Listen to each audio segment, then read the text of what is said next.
And then two things that we're going to look at today. И сегодня два вопроса, которые мы разберем. First, we'll look at sin unto death. Во-первых, мы разберем грех смерти. And as far as the general concept goes, 1 John 5:16 and 17. 1 Иоанна 5, 16, 17, там общая концепция. And then discipline for the sin of the believer. И затем дисциплина за грех верующего.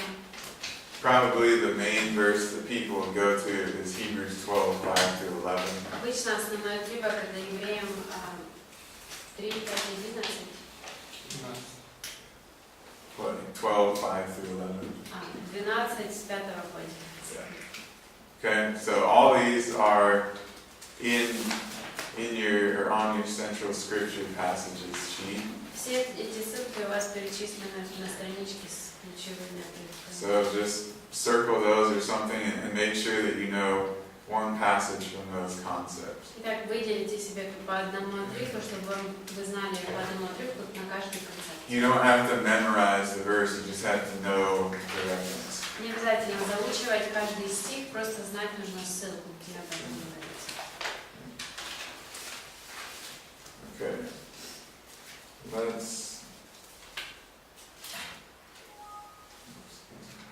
Let's get back to this sin unto death concept. Давайте вернемся к концепции грех смерти. Start with reading two passages. Начнем с того, что прочтем два отрывка. Romans 6:16. Римлянам 6:16.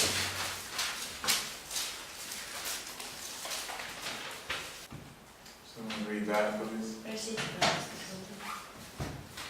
Неужели вы не знаете, что кому вы отдаете себя в рабы для послушания, того вы и рабы? Кому повинуетесь? Или рабы греха к смерти, или послушание к праведности? Right. So some people have grouped this into the sin unto death idea. Некоторые это приписали к идее греха к смерти. However, based on the context, I think it's more likely this one is talking about the general consequences of sin.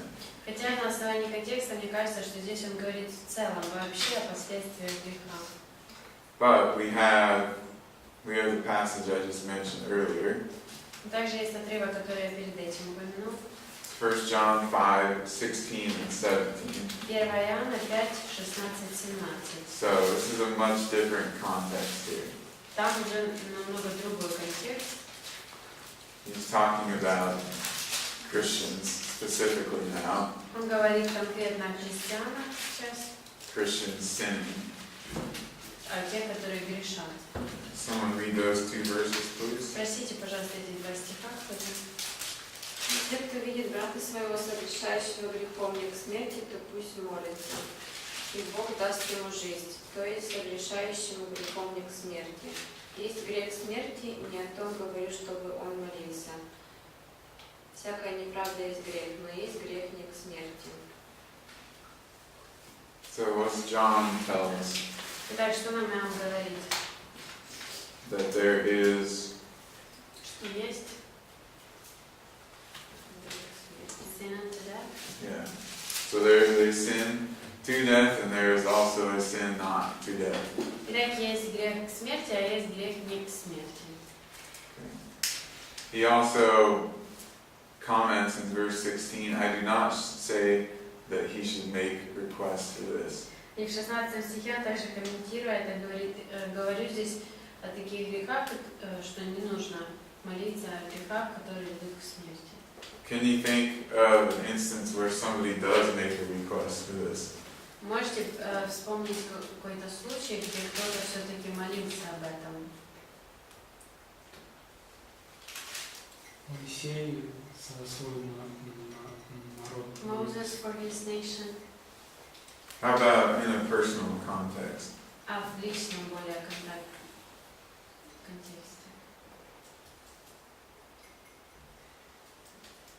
Okay. Paul does. We'll look at that later specifically. Павел, мы позже это разберем.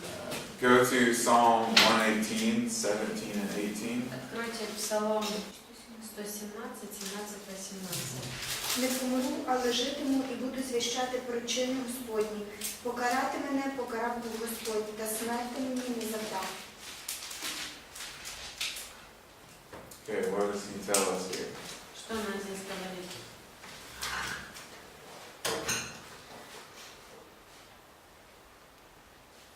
Especially verse 18. Особенно 18. Дисциплина. God's discipline. Okay? So he's had discipline for his sin, but what? Итак, когда дисциплина была за грех, ну что? Но жив остался. But he is alive. Yeah, he's not given me over to death. Ну, не Но не крайне. отдал меня смерти. Okay? So David acknowledges that there is this concept, but God has only disciplined him. Итак, Давид признает, что существует такая концепция, но Бог только дисциплинировал его. Okay, go to Ezekiel 18, Откройте Иезекииль 18, and let's read 21 through 32. с 1 по 32.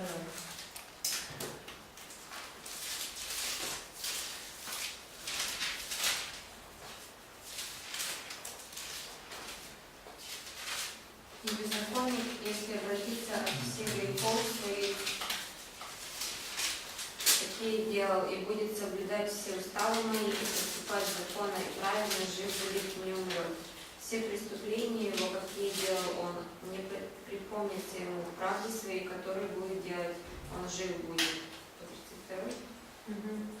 Разве я хочу смерти беззаконника, говорит Господь Бог, не того ли, чтобы он обратился от путей своих и был жив? И праведник, если отступит от правды своей и будет поступать неправильно, будет делать все те мерзости, какие делает беззаконник, будет ли он жив? Все добрые дела его, какие он делал, не припомнится. За беззаконие свое, какое делает, и за грехи свои, и грешен, он умрет. Но вы говорите, не прав путь Господа. Послушайте, дом Израилю, мой ли путь не прав, не ваши ли пути не правы? Если праведник отступает от правды своей и делает беззаконие, и за то умирает, то он умирает за беззаконие свое, которое сделал. И беззаконник, если обращается от беззакония своего, какое делал, и творит суд и правду, в жизни возвратит душу свою. Ибо он увидел и обратился от всех преступлений своих, какие делал, он будет жив, не умрет. А дом Израиля говорит, не прав путь Господа, мои ли пути неправы, дом Израиля, и ваши ли пути неправы? Посему я буду судить вас, дом Израиля, каждого по путям его, говорит Господь Бог. Покайтесь и обратитесь от всех преступлений ваших, чтобы нечестие не было вам вдохновением. Отвергните от себя все грехи ваши, которыми согрешали вы, и сотворите себе новое сердце и новый дух. И зачем вам умирать, дом Израилеву? Ибо я не хочу смерти умирающего, говорит Господь Бог. Обратитесь и живите. What are the two main concepts that you get out of this passage? Какие две основные концепции мы можем вынести из этого отрывка? Бог может и изменить свое решение. God can change his decision. Дисциплина может быть разная, в зависимости от моей. The discipline may be different depending. Ну, в зависимости от моей реакции, как это, ну, Depending on my response to it. на обречение, скажем так. Yeah, and he emphasizes also that the wicked man, he can turn from his sin and then he will not die. Также он здесь подчеркивает, что злодей может отвернуться от своих злых путей и не умрет. But if we have this, he calls him the righteous man, А в случае с праведником, if he starts committing all these sins, he says, for them he will die. он говорит, что если он начнет совершать все эти грехи, то он умрет. So the physical penalty for the righteous could be greater than the wicked. Итак, физическое наказание за праведного может быть суровее, чем для злодея. Why do you think that might be? Почему вы думаете так? В Евреях вроде сказано об этом. In Hebrews, it says about this. Okay, what's it say? Что сказано?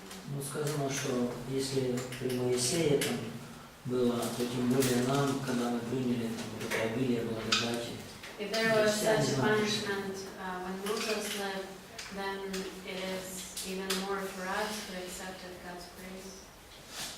Okay, and so the wicked man, he's giving the wicked man more of a chance so that he will turn from his ways and accept and believe God. Итак, злодею дается больше шансов отвернуться от своих злых путей и обратиться к Богу, уверовать в Бога.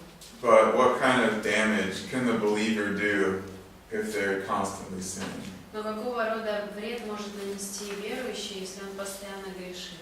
Он просто позорит Бога. He brings shame to И God, камень преткновения для Бога. and he is a stumbling block for others. Yeah, and one more thing, И еще кое-что. for themselves. Для самого себя. Награду теряет. He's losing his reward. Yeah, yeah. Okay. Go to verse 24. 24 стих посмотрите. He will, all his righteous deeds which he has done will not be remembered. Ни одно из сделанных им праведных дел не вспомнится. So, like you said, he's damaging God's reputation, basically. По сути, как вот вы сказали, что он наносит вред репутации Бога. You guys are probably read some stories in the news every now and then about some Christian leader. Может быть, вы в новостях тоже видите периодически какие-то новости о христианских лидерах, They did something like, they embezzle, they steal some money from their church, or they commit adultery. которые или там совершили какой-то грех, или прелюбодеяние, или из церкви деньги крали. And it's a huge deal usually. Yeah, Lots обычно- of publicity. И обычно это становится известным и публикуется везде новости. But if it's just some businessman and he's a worldly person, not a Christian, nobody thinks about it. Но если это просто какой-то бизнесмен, который мирской, не христианин, то об этом никто и не думает. So, as Christians, we can do a lot more damage to the view of God within the church and without. И будучи христианами, можем намного больше вреда нанести тому, как люди смотрят на Бога, как внутри церкви, так и за ее пределами. And as you said, also loss of rewards. Ну и также, как вы сказали, теряются награды. So Ezekiel here, he's emphasizing again this concept that there is sin that can lead to death for the believer. Опять-таки, Иезекииль подчеркивает эту же концепцию, что есть такой грех, который может для верующего привести его к смерти. What do you notice that's missing from this passage and the First John passage? Вы видите, чего не хватает, что отсутствует вот здесь и в первом Иоанна отрывке. Конкретно не назван. No sin is specifically named. Right. Good. So it's not about the specific sin. Итак, вопрос не в каком-то конкретном одном грехе. It's about persistence and it's about not repenting or confessing the sins. Здесь говорится о том, что ты постоянно остаешься в грехе, или о том, что ты не каешься, не исповедуешь свой грех. Now let's look at a few instances of this happening.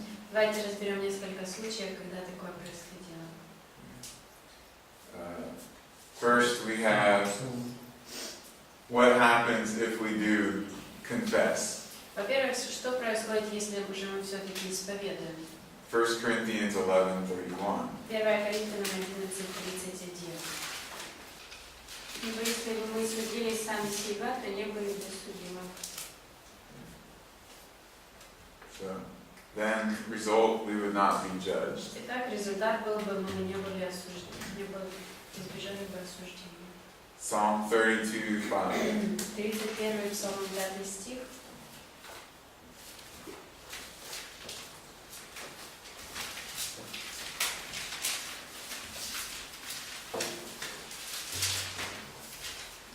Но я открыл тебе грех мой и не скрыл беззакония моего, и сказал, исповедуй Господу преступления мои, и ты снял с меня вину греха моего. I think we can connect this to the earlier psalm passage that we read. Я думаю, это можно связать с тем отрывком Псалма, который мы до этого читали. David knew about this concept of sin unto death. Давиду известна была эта концепция греха к смерти. But he acknowledges it, he receives forgiveness. Но он признал, что он получает прощение. Also, Hebrews 12:1 and 2. Также Евреям 12:1-2.